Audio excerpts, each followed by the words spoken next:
Hello everybody and welcome back to my channel, and if this is your first time here, welcome.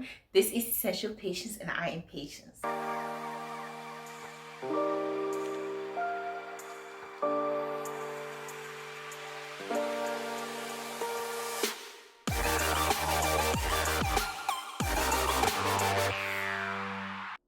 In today's video, we are taking it all the way back to college, where some of you might be attending right now, so good luck with that.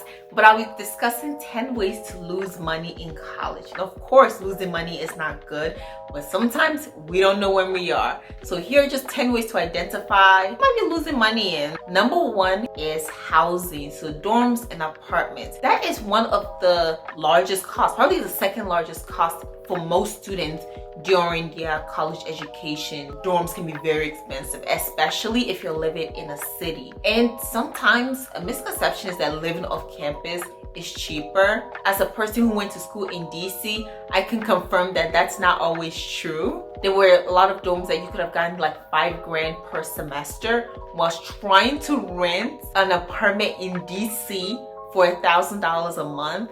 Good luck with that. Good luck, especially if you want to get closer to the school. Good luck. But the point is that housing can be very expensive, and everybody needs housing. If you're moving away, if you're living at home, like that could be much cheaper. But housing overall, dorms, apartments, can be very expensive. But you want to do due diligence to try to get the best place that you can, and know that this is not the peak of your life. I think a lot of times we hype up college into like this will be the best time of your life. It's a great time, but I don't think it's going to be the best time of most people's lives. This life after college, do not spend a ton of your money getting financial aid to pay for $1,000, $2,000 apartment that you can't afford. Do the best research depending on your area. You might be able to get a great apartment for like $800 a month that you're sharing with several other people. Just make sure it's safe and it's reliable, but don't start living high above your income or lack thereof while you're in college, financing your life on student loan debt while thinking that you're doing something. You're not, except for getting into debt. Number two is transportation. That's another part we don't really think about when we're going to college, but transportation is a thing. So if you decide to live off campus and you live far from campus, or maybe you're just staying at home and you want to be commuting. I commuted for 4 years. I had to have a budget for my transportation. It could be like $1,000 per semester. That's something you want to really consider. How are you going to get to class?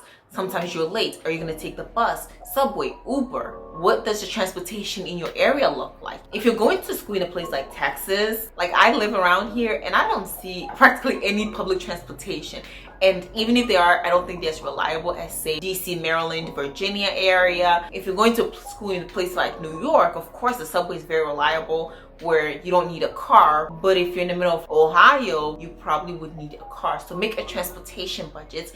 What does it look like? Are you paying for gas, public transportation?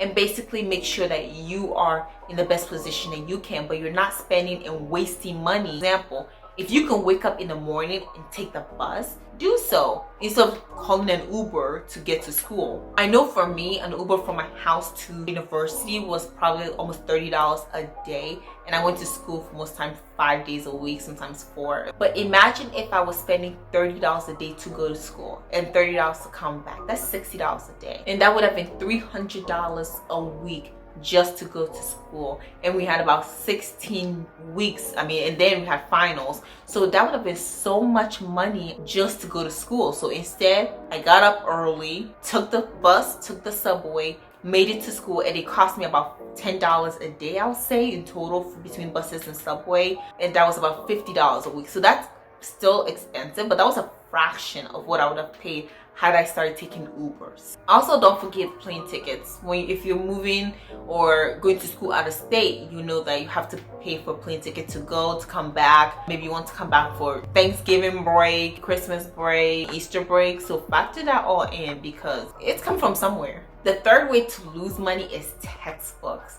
I know I have lost money, especially my first year, maybe my second year. I bought every single textbook and I read them, and I'm glad I learned a lot. But I do realize now that Hindsight, I could have done better. I could have been more assertive in the way that I looked for books, in talking to seniors or juniors, how I could have been better without paying the full price for a textbook. Different PDFs I could have found online. But if you just buy every single textbook new, you're gonna lose a lot of money, like a lot. You have no choice during the codes one, but there's sometimes better ways to even buy the books with codes. You can buy directly from the website. Maybe just get an electronic version versus a paper version too. But don't just go buy every single book you see on the syllabus, brand new, first day of school you're in. That's great if you have a ton of money, but if you don't, you're just losing money. The fourth way that you lose money in college is in hidden fees.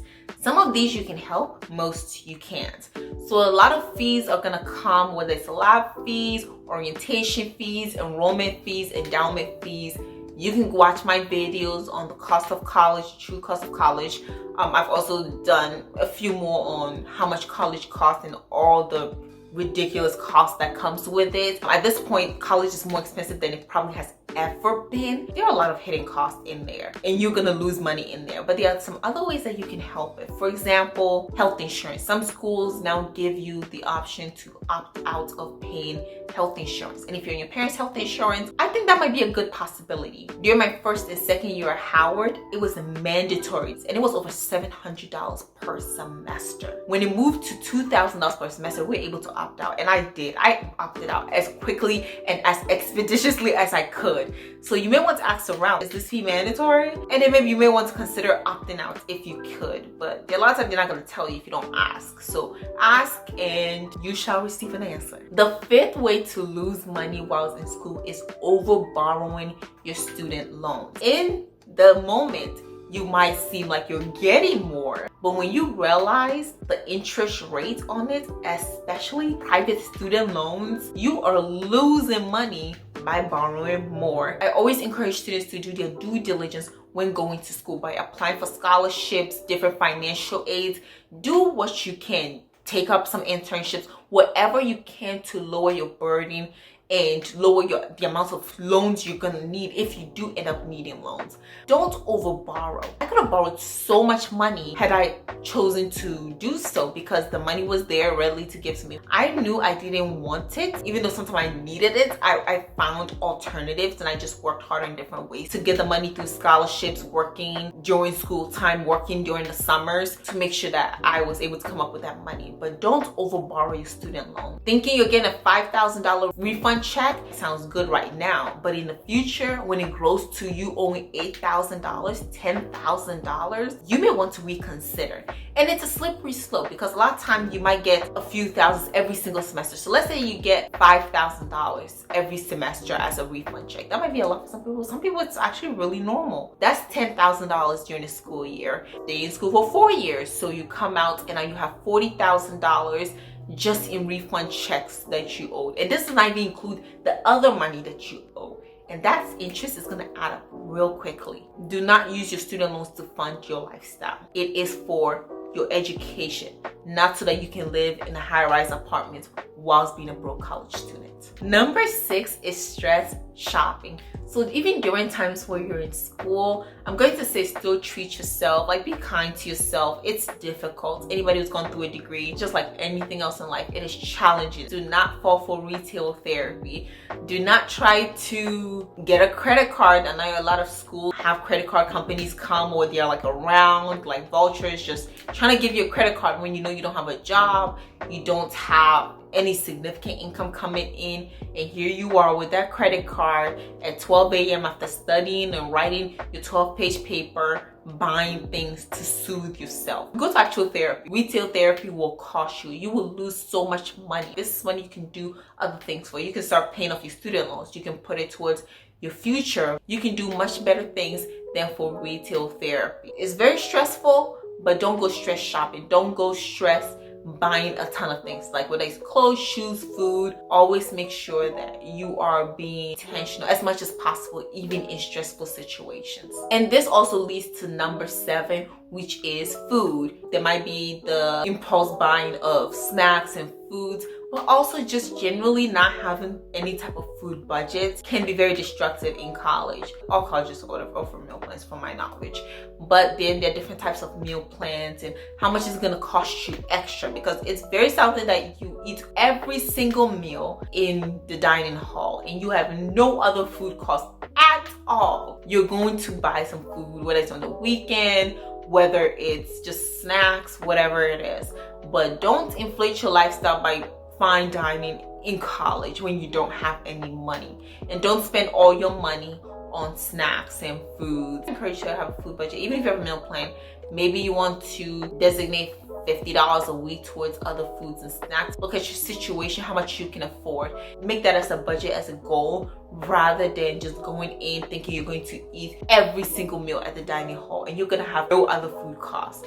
That's very unrealistic. And the eighth and final way of how to lose money in college is having lifestyle creeps. This happens in every single era of our lives, every single season of our lives. Whether you're in college, you just graduated, you moved to a new job, you moved to a state, lifestyle creeps are gonna happen in some way, shape, or form, but the best way to do is to control it. And in college, a lot of students end up having lifestyle creeps because we don't really describe college students as poor or as rich, unless you have parents' money. Everybody's just somewhat broke. That is how I would describe the college experience. It's like somewhat broke for the most part. You're just trying to do your best with what you have. Don't have lifestyle creeps. Don't compare yourself to other students in your school. I went to private school. There were some really rich students at Howard. There were some upper middle class students, and there were people who didn't have as much. So you don't want to be comparing yourself to the students who are wearing designer. They just seem to have a lot, huge cars. College is almost like a bubble. Few years, you're gonna leave. You just don't want to start picking up some really bad habits in college that you're going to sustain once you get out. Because if all of a sudden you have this huge lifestyle while in college, when you come out, you're still gonna be used to that huge lifestyle. You're gonna now maintain it on your salary depending on what you get. Like, that might be more difficult. Know that college is not forever. You don't want to start living above your means in college, because that just leads to living above your means when you leave college, and it just starts a cycle of really bad financial decisions and borrowing from your future to fund your now. When you're in college, it is acceptable to be broke. Nobody expects college students to be rich. Nobody expects college students to be rich. When you have a group of friends and you're like, no, I just don't have that money, most of them will understand. If they don't understand, maybe you need to find yourself a new group of friends. Lifestyle creeps happen, and it's the easiest way to start over borrowing from student loans, end up in a huge amount of debt, having to feel that they need to keep up with the Joneses on the college campus. You were there for you and for your education. Focus on you, your future, and your goals, and don't let anything distract you from that. And with that, thank you for watching. Like, comment, and subscribe because it helps out my channel very much. And don't forget to ring the notification bell if you haven't already. I post videos twice a week on Tuesdays and Fridays. Come on over and see what we're talking about, and leave a comment as to how you lost money in college, or how you're losing money in college, and what you're gonna do to fix that. But thank you for watching, and I'll see you in the next one. Bye.